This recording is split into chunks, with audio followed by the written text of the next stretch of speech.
பசிக்குதுன்னு எப்படி கண்டுபிடிக்கிறது? இப்போது நம்ம தென்னை மரத்தை பார்க்கிறோம். இது ஏறக்குறைய 4 வருஷம் வளர்ச்சி இருக்கு. ஆனா இவ்வளவு தூரனா பெருக்க கூடாது.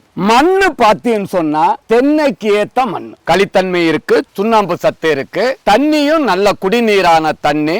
ஆனா இவ்வளவு தூர் பெருத்தா இந்த தென்னை மரம் பெருசா காய்க்காது. இந்த தூரை ஃபர்ஸ்ட் குறைக்கணும். மனித அளவுக்கு அதிகமா பெருத்தா என்ன ஆகும்? எல்லா வியாதிக்கும் அக்குமுலேட் ஆகும். தென்னை மரம் அடி பெருத்து இடை சிறுத்து நுனி காய்களா மாறணும். தண்ணி தயவு செய்து அளவா கட்டுங்க. ஏன்னா 20 அடி இருக்கிறதுனால மண்ணு சீக்கிரம் காயாது.